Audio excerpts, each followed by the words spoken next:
Welcome back to my channel, everyone.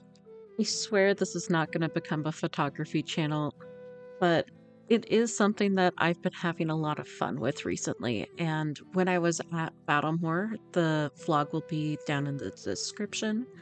I did a lot of photography centered around the SCA and my just general hobby. I've really had fun with it. But I kind of felt awkward walking around with a modern strap on my wrist or around my neck to hang my camera from if I needed to do something with my hands. Not having a way to carry the camera around did mean I ended up passing it off to a couple very trusted friends when I needed to go and do things like walk up to swear my fealty oath during court or other such things like that. If you want to hear more about those sort of SCA related things, let me know down in the comments.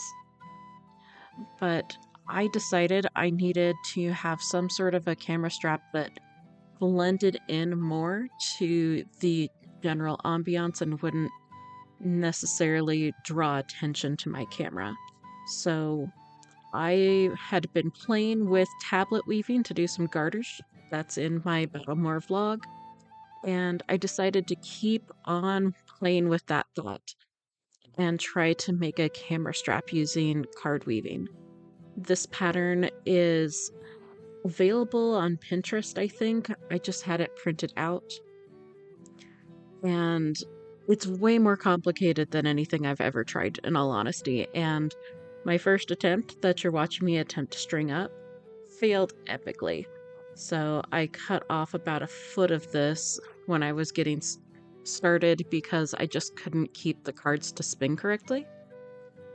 The big thing I learned was that the cards I was using, not all of them were the same size. I'd gotten them from different vendors, and so two of them were way bigger than the rest, which made spinning the cards a little more awkward. And these smaller ones with the large worsted weight yarn I was using to make my strap kept losing slack and kind of going limp on me and then rotating around.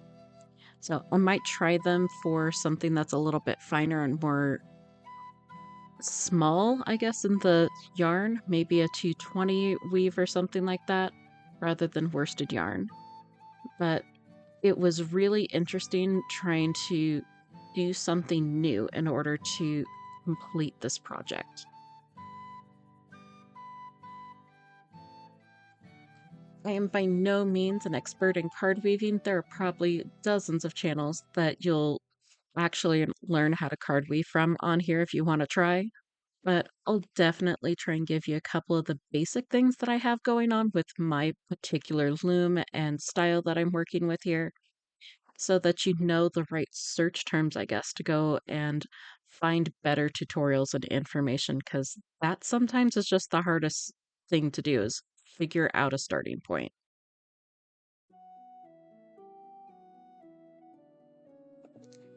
Something that I found the most challenging with getting this entire thing set up was actually getting my S and Z threaded tablets correct when I was getting them worked onto this loom.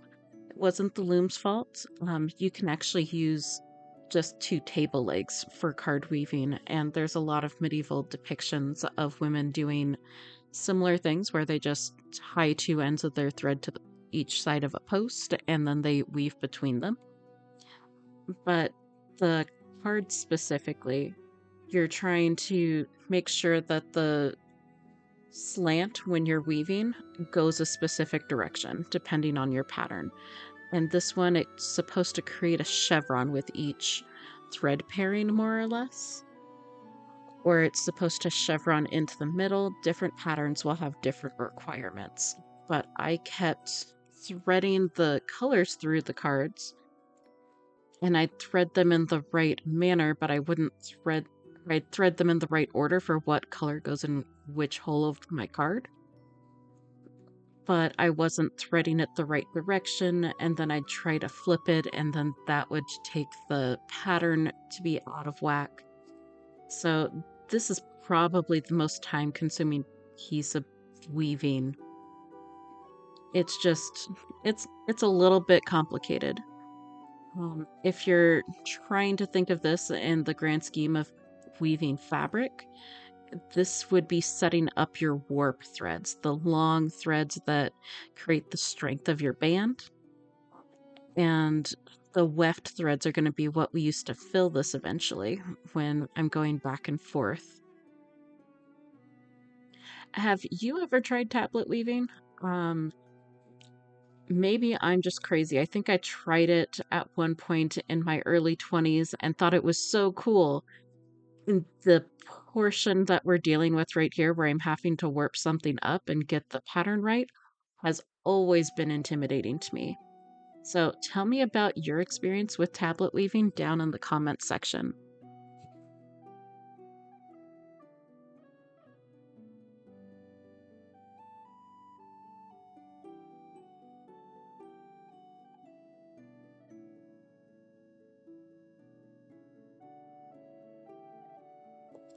I'm going to be honest, I did not completely expect this project to even work. I was pretty sure I was on a fool's errand doing this. So I didn't want to go out and invest in brand new yarn or anything like that for it. All of the threads that you're seeing me work with are from either my stash or they're things I had thrifted. They're because I wanted it to be able to slide easily back and forth over my clothing. It is a silk blend. So it's like silk and bamboo mixed with cotton for most of them. And I think there's two threads in here that are actually a really nice wool because I wanted something to fill that color for the pattern. If you are mixing threads like this, you're going to definitely want to make sure they're all the same weight. They've got similar twists and that sort of thing. Otherwise, you're going to make your life way harder and your weaving might not come out evenly. That's kind of what I was observing, and probably how you get things like the slubs in Dupioni silk. If you've ever seen stuff like that, it's unevenness in the yarn that you're using.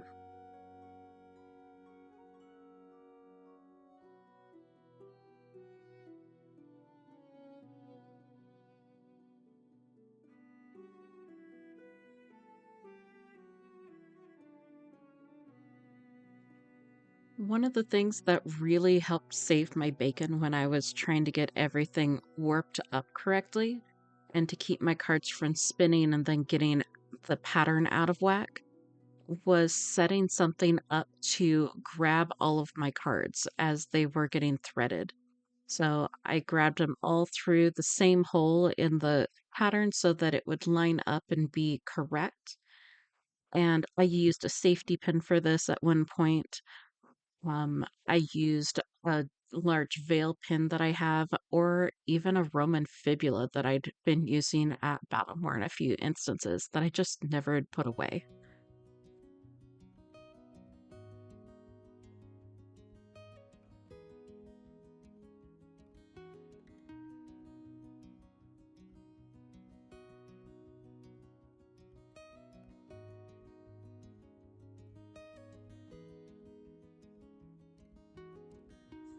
The loom that I'm using for this was something that I purchased, I want to say during the pandemic, from a shop on Etsy called the Fairy Tales Chest. I've probably posted about it on my Instagram before. I think there might be some footage of me using it to weave a couple of bits for my Belle cosplay back in 2020, 2021. So I will link her shop down in the description. These days she's been making a lot of jewelry that I highly covet, but there are some other bits for fibercraft in her shop as well. My favorite cards that I eventually swap out for are also going to be from her.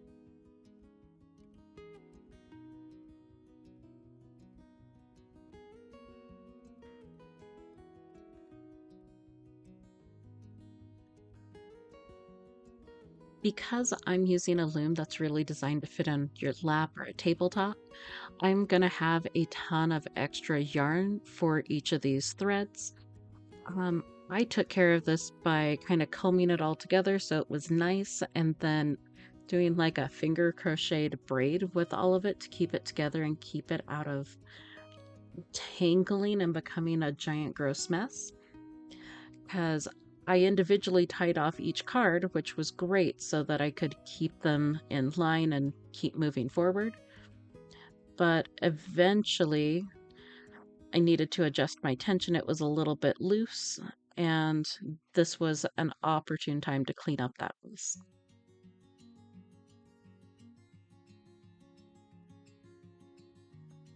If you've never woven before, the next phase that we're going to be doing here is moving the shuttle, the piece that has all of the yarn wrapped around it to fill in the band as you're making it. And we are going to be moving that back and forth as we turn these cards. Each turn that you're doing is going to lock that weft thread in place with another twist of the pattern, and then you'll be able to go back and pass it back through again. The number of times you pass things is going to start to form your pattern.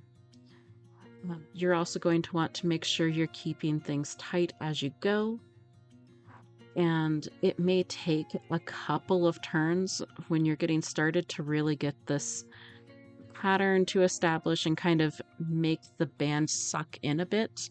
If you know a trick to make this happen easier, let me know. One of the first things that I realized was that doing this pattern with two different sized cards was not going to work. And so it's fighting me extra hard in this portion of the footage. I hope you all learn from this mistake as you're weaving.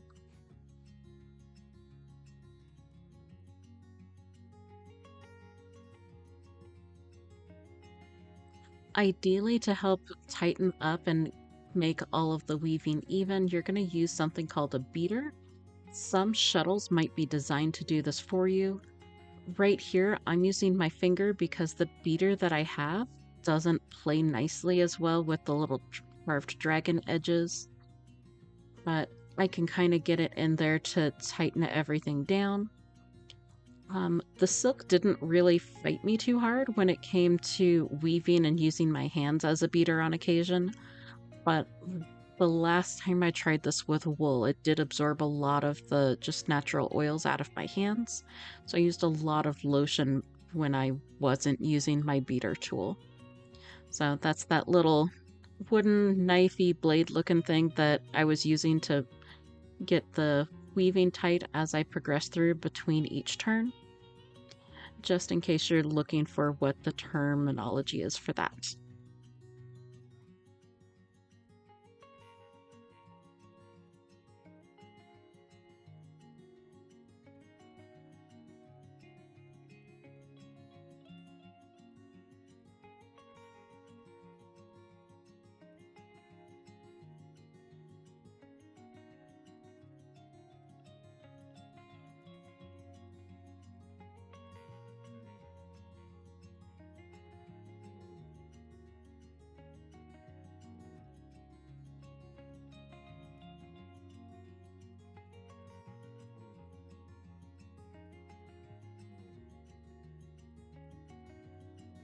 One of the coolest things I find about weaving is getting to watch the pattern start taking shape once you get a flow going with your threads.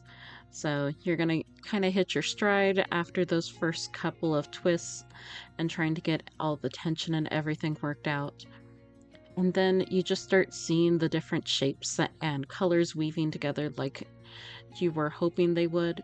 If this is something you really enjoy, I would love to hear about your favorite part of weaving. With this particular type of loom, I am having to stop and untie the ends of my weaving to advance it forward. I would say about every foot to foot and a half. I would probably need to go measure my loom to give you the exact measurement. But I untie it from the post, and then I'm going to wrap this around the tension bar that I have over next to where my cards are to wind up all of the completed weaving that I've done. Once that's there, I can then start to comb out any knots I might have on my thread and tie it back off to the post and just kind of tension everything right back up to keep the weaving going forward. It's a great time, in my opinion, to undo some of the excess spinning that you might get on the end of your cards. It's kind of why I like this weaving loom style. Unlike with some of the others where you can't tie it off and you just weave until you reach the opposite end of it. This one, I can undo some of those twists if things are getting a little bit too tight for the amount of room I have to play with.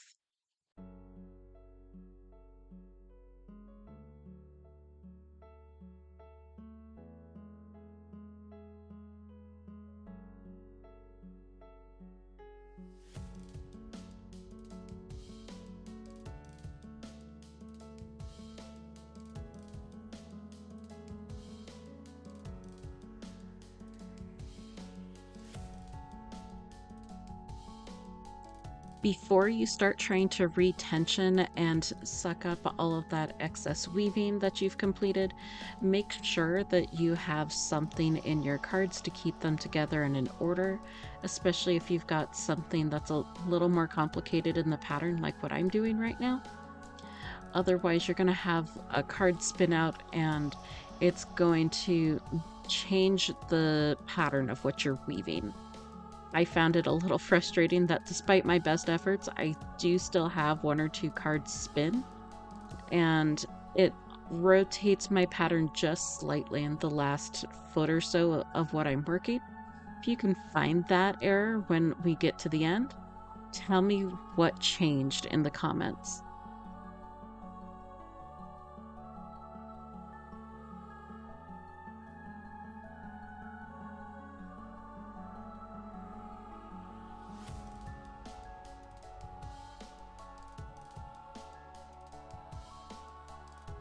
One of my favorite ways to adjust the tension on this loom style is sliding the weaving up or down on the peg that it's tied to, because I can always do that design at a slight angle for an inch or two if I'm really close to the tension, but it's not quite where I wanted it to be.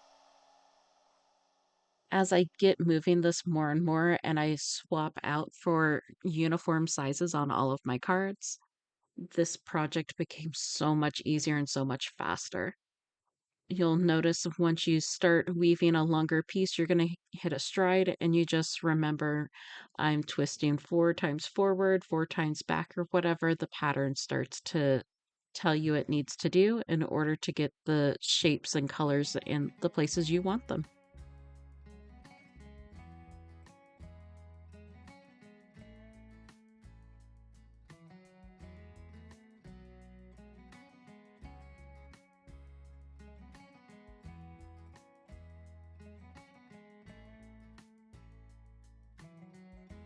I know I said this is the most complicated pattern I've ever personally woven, but I want to definitely give a shout out to everybody out there who's doing things way more complicated than this. Was trying to decide on a pattern that I could manage, and of course, I want all the really cool, complicated ones that are a little bit beyond my skill set still with this particular technique. They're doing things like splitting the amount of cards that you're doing and only twisting one half of it, or other really cool techniques. I would definitely pick up something like this to start, where you're rotating everything together as you go back and forth until you kind of get a habit of counting the turns and everything else.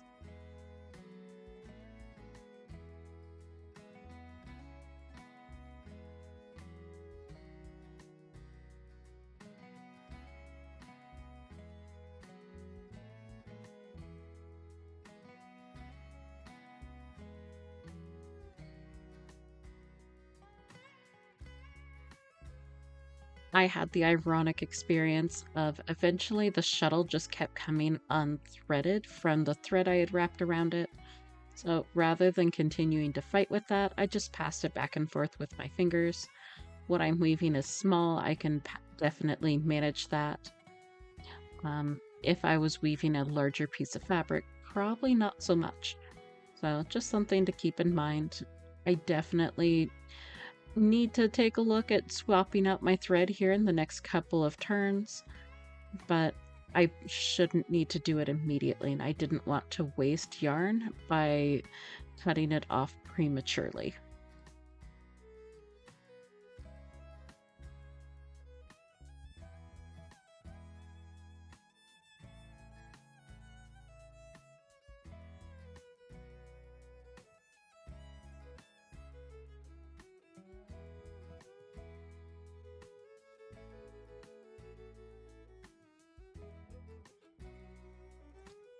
So I know I just said I didn't want to waste yarn. Something that you should just resign yourself to when you're doing this sort of a art form is that there is going to be some thread waste. I'm at the end of what I can usably twist back and forth on my warp thread, so this is the end of this piece. That's it. In defense of the warp threads I had done, I want to say it was about 2 yards, maybe 2.5 yards that I had threaded through these cards to start up with. So only having like 10 inches of waste at the end from where it got tied off is actually pretty good. When you estimate roughly the same on each end, I lost under 2 feet easily by doing it this way. And it's also, if I was going to wear this as a belt, would give me some really cool tassel edges that I could knot together or other such bits. For some reason that I still don't fully understand, the pattern that I wanted, this little eye pattern with diamonds, was only visible on the underside of what I was weaving. I might have had my S and my Z directions messed up as far as how I threaded the cards, but the pattern did eventually come out. It was just on the bottom side of the weaving from my perspective. So go figure. There's a couple of yarns from weft yarns of me filling the weaving that I need to go and tuck in. And I don't know if this is right or wrong, but I opted to kind of knot the edges together and then bury the tails back into the weaving. Sort of like I would do if I was doing a knitting or crochet project. I just needed to find a large, fairly blunt embroidery needle to fit the thread through.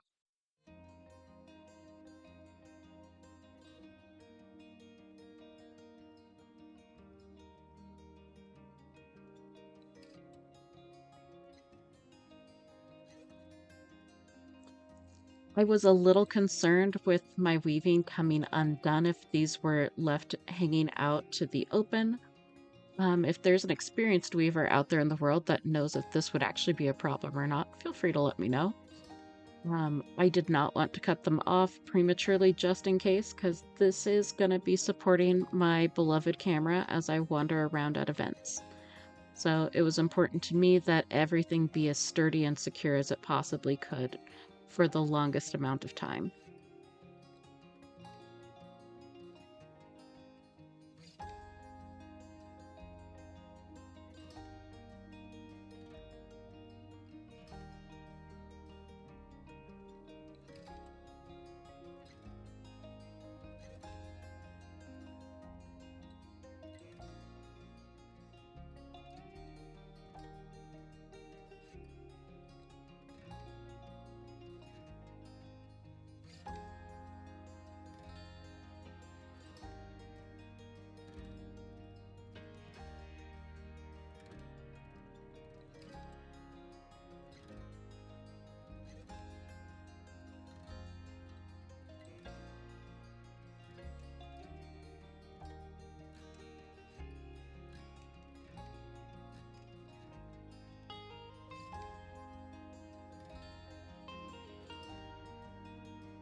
Something I didn't feel the need to do after I passed the little tails back through my weaving once and knotting it was to continue passing that thread back and forth. I figured one pass was probably enough given the extra knotting and other structure. So at this point, with the ends buried into the weaving, I'm going to cut off the excess of these tails. That way it buries that end and I no longer have to worry about it. And I have a nice clean edge. The little tiny nubs that you see do eventually work their way back into the weaving a bit and kind of mat and get stuck in there, which is exactly what I want them to do. But this is a process that I keep repeating. I think all in all, I had to change thread 3 times, and that's completely based on how tightly I wrapped my shuttle and how large of a shuttle I had. If you had a bigger shuttle, or if you were wrapping it super tight, you might not have needed to change out your weft thread as much as I did. So I don't know if there's a pro or a con to doing it either way. This just happened to be what I had because I cut a few extra pieces of the warp thread and I decided that's what I was going to use to fill the weft when I was trying to do my weaving.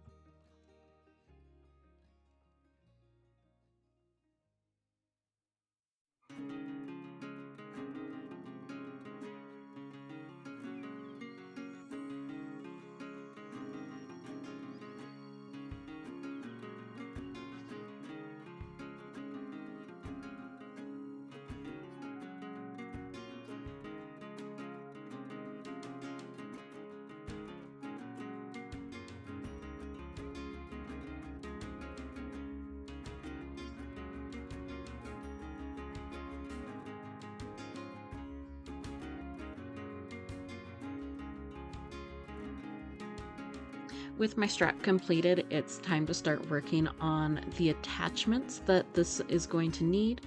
So I went and I did a bunch of research on different connections I could use to get my medieval style weaving onto my modern camera. And I really liked these anchor links from a company called Peak Design. Peak Design is really well known within the photography community for making high quality camera strap bits. And you can actually just get the coupling bits. You don't have to buy one of their expensive straps if you don't want to. I'll put an affiliate link down to where I got them on Amazon if you are interested in these for your own cameras and such things. I guess they also work on binoculars.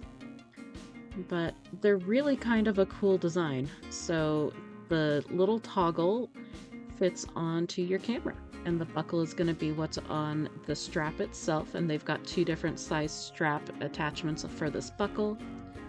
And you just slide the little dot piece over a tension point on the buckle, and it locks in place really securely.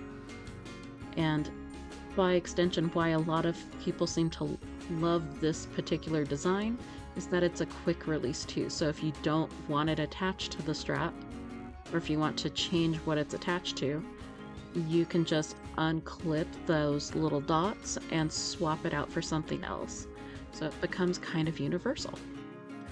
My strap for my weaving, by design of supporting everything, was a little bit too wide to go in any of the buckles.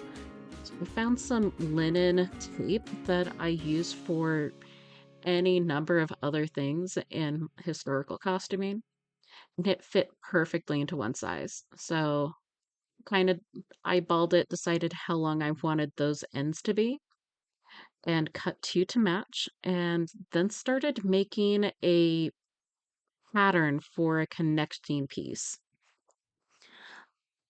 In my research and kind of wandering around, I realized that one of my camera straps has these leather pieces that attach and kind of help support where the fancy strap bit goes into the thinner piece that actually works its way through your buckles. So I started needing to get a pattern for one of those and figure out how long that could be. So roughly I came up with this based on some paper and just fiddling around with a ruler, which was pretty close. the connection pieces that I made were actually out of some leftover leather from making shoes.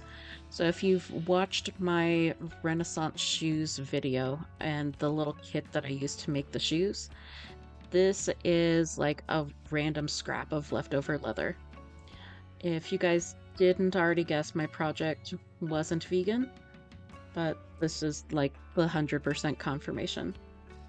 So I tried a ballpoint pen. It kind of worked for one of them, and then enough fuzz, because I was tracing this on the suede side, got in the pen and it stopped working. So I swapped out for a micron pen that is a felt tip and just traced around the pattern. It worked great. I love these pens for doing markings on all sorts of craft projects. And I was a little bit generous because I wasn't sure if I was doing the sizing right, to be honest. So I would trace it, but I always traced just outside of the pattern and tried to keep the pieces I was tracing this onto away from any maybe stretched or warping bits of the leather from storage or other projects I might have used it for. The leather itself is thin enough I was able to just use a pair of maybe not my favorite fabric scissors to trim everything down, and it worked just fine. It's garment weight leather to some extent, and I made sure that everything matched up because I needed 4 of these. That way I could sandwich all of the raw edges into the leather. Because I tried knotting it off and I didn't love how that looked, I ended up trimming everything pretty short with the edges and then started backstitching over the end of my weaving. The weaving wasn't super tight, so this helped keep everything from trying to unravel while I worked with it. And I think long term is going to help with the stability of the actual connections that my strap is going to have inside this piece.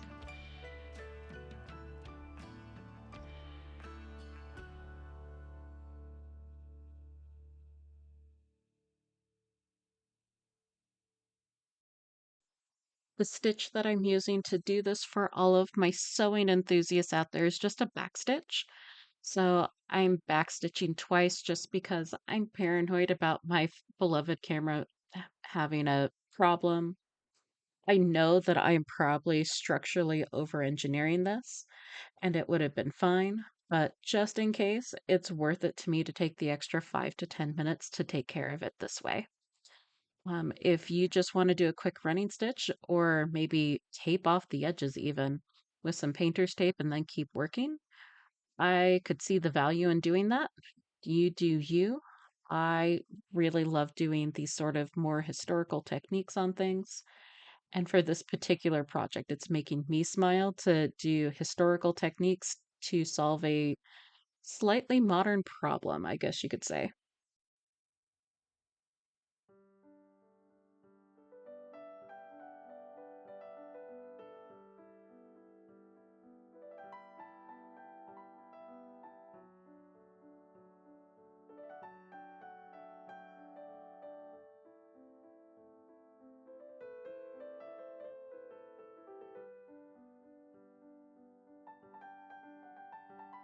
So once I finish up doing all of my back stitching, I need to attach the linen tape with the buckle attached to it completely to the end of my card weaving. So one thing that's very specific about the way I am doing this design is that it's not going to be adjustable. But I've already tested this out on my particular body, and the strap with those toggles on the end should completely work with where I like to have my camera strap sit and where my camera is going to be the least out of the way and most protected from me knocking it into something. One of the first things I'm going to do after pinning that in place is I use double-sided or doubled over thread, and I'm going to do a stab stitch box around the top portion where both of these woven bits are going to be interlocking. This is going to create a style of attachment similar to what you might find on a modern purse or in a shopping bag. So the stitches in this box are going to help reinforce that connection between the two different straps and help support the additional weight of my camera and any other lenses I might be adding onto it.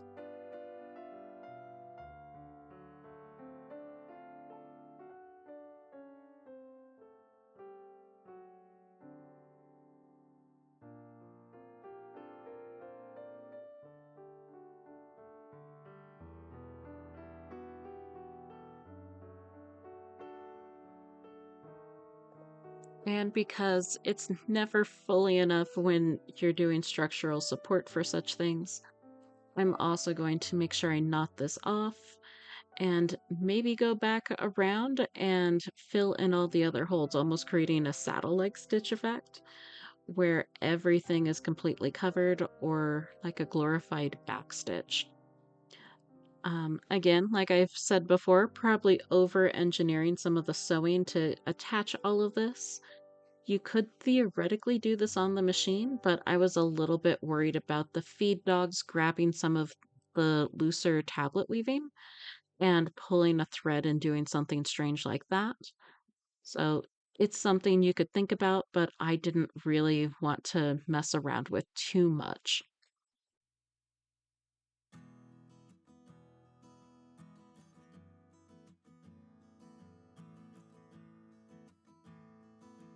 Want to throw a quick shout out over to Courtney at Opus Elenae because her camera strap really inspired this project. While we didn't collaborate at all on me making mine, I thought it was a really great little nod to hers, and thank you for the inspiration.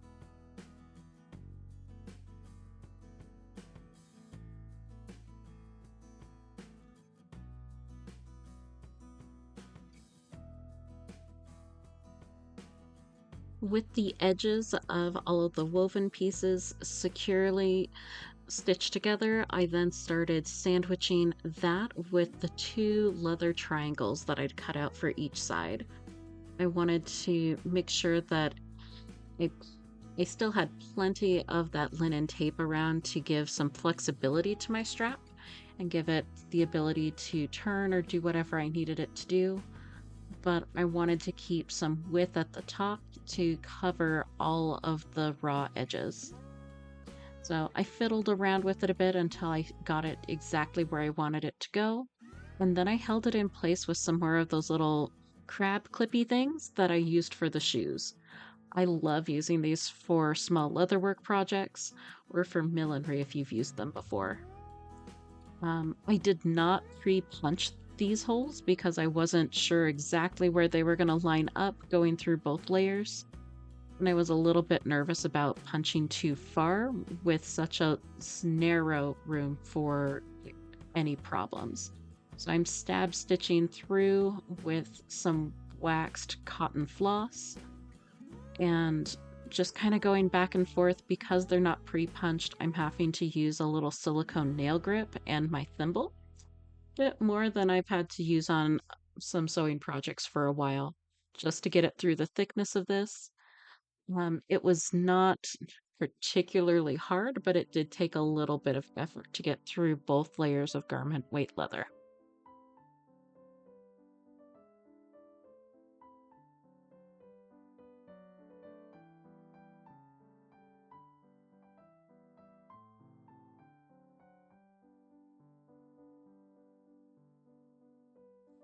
As I sewed and things shifted around just a smidge, I tried to keep everything lined up, and I did have to pause and kind of wiggle some of the empty or extra threads back inside this casing. That way nothing got exposed and they stayed protected.